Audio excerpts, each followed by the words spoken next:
Hey, healthy humans. I wanted to jump on today and talk about attention and intention.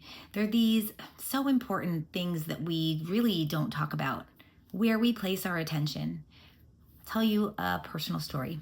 Um, about a little over 4 years ago, I went to Joshua Tree and did a psilocybin ceremony with a group of girlfriends.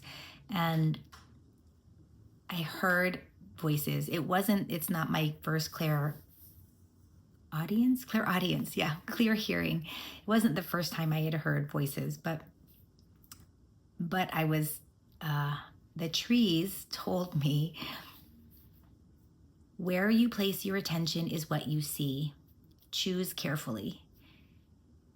And it was so profound because I have been a person I'm naturally an extrovert. I'm an introvert now, but at that time I was an extrovert. And yes, you can change whether you're an introvert or an extrovert. So, I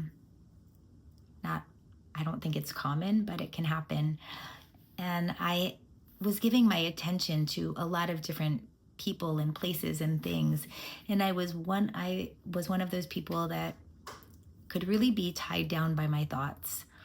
I could fixate on thoughts. I could spiral into depression. I could spiral into negative thinking. And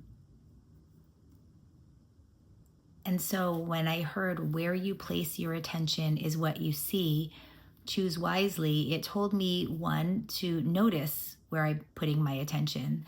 So that day I did. I walked around.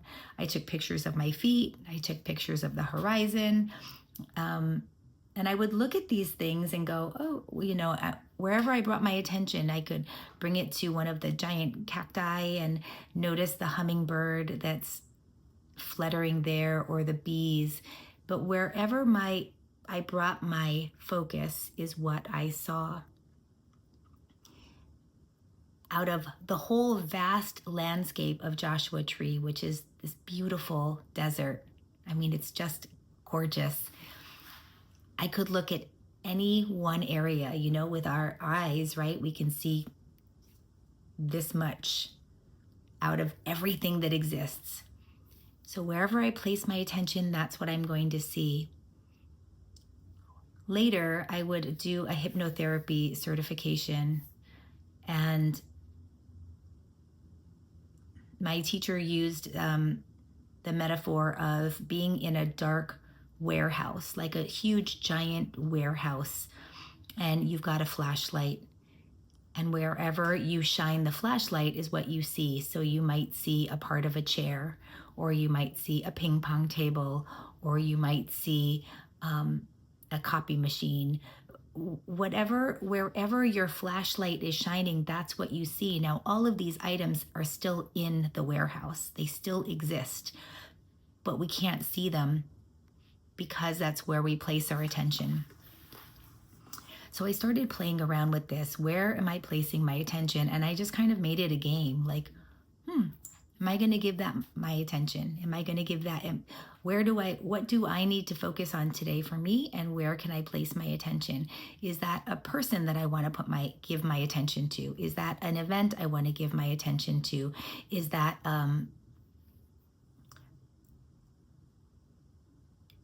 and our intention is what makes such a big difference. So what's my intention in this situation? I was a person that had just kind of had a habit of complaining. It wasn't that I was negative. I think I was born pretty much optimistic. I'm a positive person naturally, but I had a habit of complaining because you get together with your girlfriends and you kind of just would gossip. And even though I read the 4 Agreements many years ago, someone gave it to me and I teach it. I have all of my yoga teachers, and every yoga teacher training that I do, the 4 Agreements by Miguel Ruiz is required reading, because these 4 principles, these 4 agreements that we make with ourselves are so powerful. And one of them is be impeccable with your word.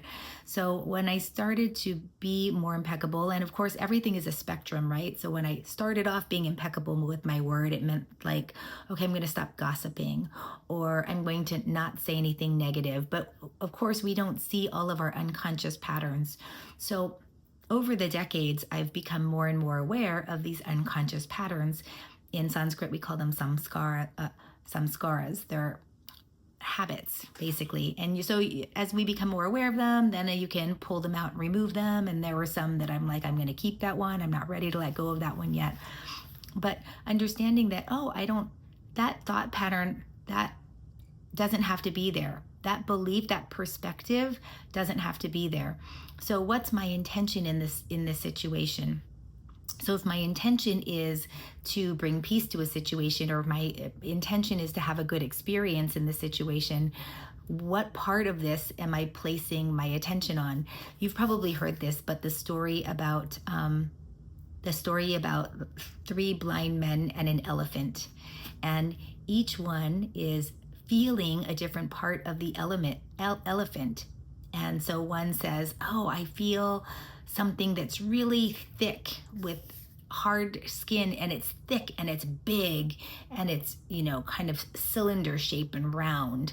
And another says, I feel something that's really thin and it moves, and it has some like threads almost at the end of it. And another one says, I feel something that is smooth and arc shaped. So it's still all an elephant, but if one is feeling the leg and one is feeling the tail and one is feeling the tusk, then we'll all have a different perspective of what it is that we're feeling. So we can only see a very small amount of what actually exists. And the second part of this is to choose wisely. And so what that did was it took someone who I could have felt powerless. I did feel powerless in a lot of situations my whole life growing up. There were times that I felt incredibly powerless. Now, I don't think of myself as a victim. I never have. I hope I don't. But there are times, right, that you feel powerless to something. So to choose wisely, and I started just playing with it, just having fun and saying, how can I shift where I'm focused, where I'm giving what I'm giving my attention to, or where I'm giving my attention, and making different choices. And I would almost like, my son and I read these books called, I have one right here. It's a little broken, but so we love these Piggy and Gerald books by Mo Williams. And so they're these 2 best friends, Piggy and Gerald. And it's simple reading.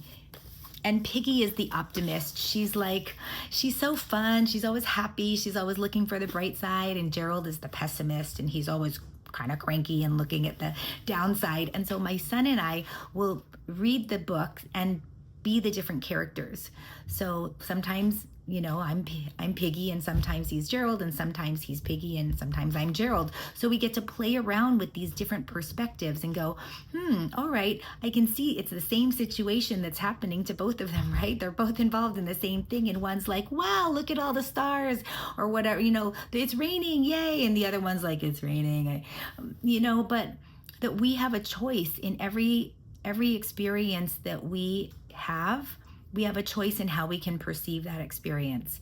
And so the more I played with it, the more control I got over it. And I am not a master of this in any way, but I'm able to see how much I've improved over the years to be able to say, is this worthy of my attention?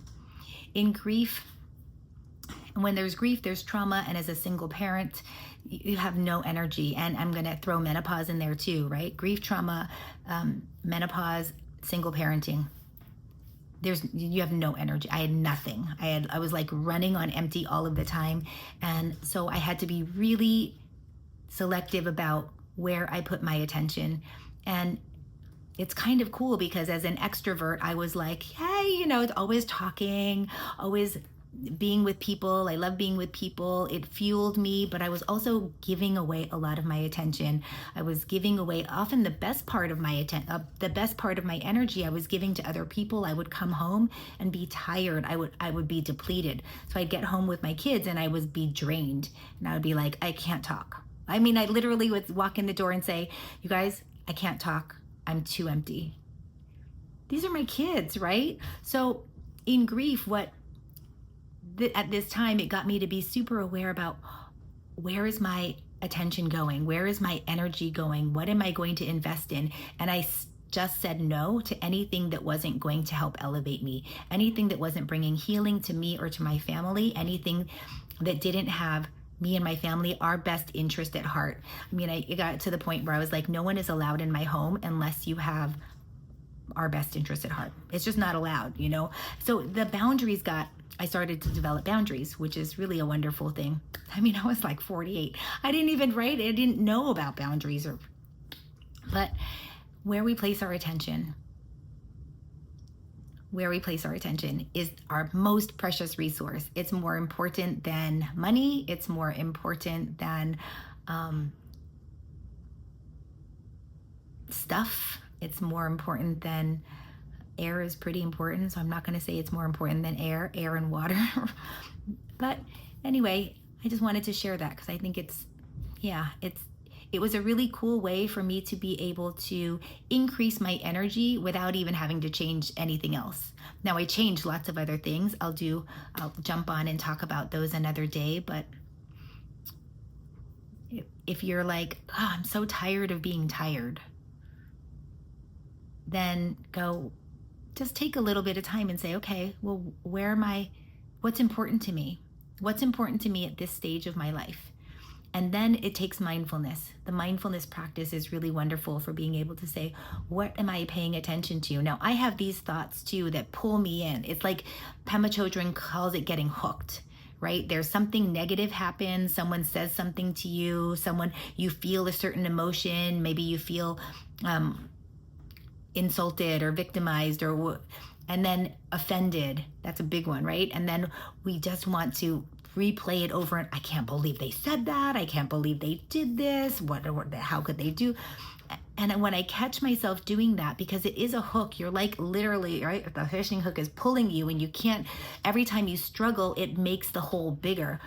So now what I do is I can catch myself pretty quickly and go, oh, is this worthy of my attention? Is this worthy of my most precious energy?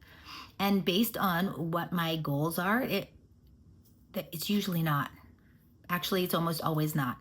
And a lot of times, especially with the fishing hook kind of those thoughts, is I go, well, I just need to put it off to the side. I'm just going to put it off to the side. I'm going to focus on something else. And a lot of times that's taking a walk. A lot of times it's just practicing gratitude. It might be doing housework. It might be writing. It might be a spiritual practice. It's something that brings you some joy and go, you know what? I'm choosing right now to focus on that which is going to bring me joy and that which is going to help me regulate my nervous system. That was another big thing too, as I started noticing all of the things that were taking my nervous system out of homeostasis. And because I had worked so hard, especially, I did a hypnotherapy training just to help me bring my nervous system down to homeostasis, because with trauma, you're in fight or flight. As a single parent, you're in fight or flight.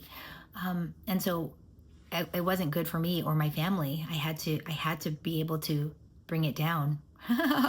Bring it down. I guess it's not bringing it down, but it's flipping the switch to be able to be in parasympathetic nervous system, which is the rest and digest part of our nervous system. So as I did that, I would notice right away what's brought me out of that. What am I getting worked up about? And we can usually tell, like our armpits get hot, your cheeks might get warm.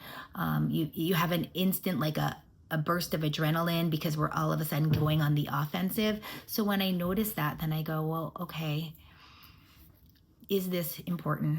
Anyway, so I just wanted to share that. What is my intention? That becomes really important, because if we don't know what our intention is, we're going to react all the time.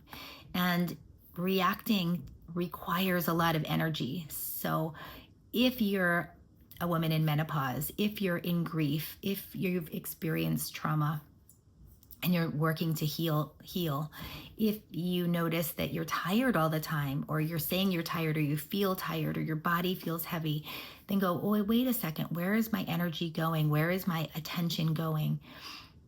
The Sanskrit word we use is called brahmacharya, and that's really about directing. It's channeling your sexual energy for spiritual practice. But if we wanted to apply that to like an everyday person who wasn't a yogi and wasn't on a spiritual path, or maybe you are, but just someone who wants to live better, where am I channeling my attention? Where is my energy going? This is our prana, is our life force. Where is it going? So we start to become mindful of where it's going and then plug the holes. And we can't just plug the holes. We have to have a clear place about where we want it to go. So what's important to you? What's important to you at this stage of your life? And when the negative things that are kind of coming in, like these rivers that you're like, I don't want my energy going in all these rivers going out there. You go, oh, well, bringing it right back in. Oh, and it's kind of cool. It's hard at first, and then it gets easier and easier and easier, and it starts to become habit. I can still get hooked for sometimes a few hours, but then, yeah, anyway, thanks for being here. I hope you found this helpful, and until I see you the next time, peace.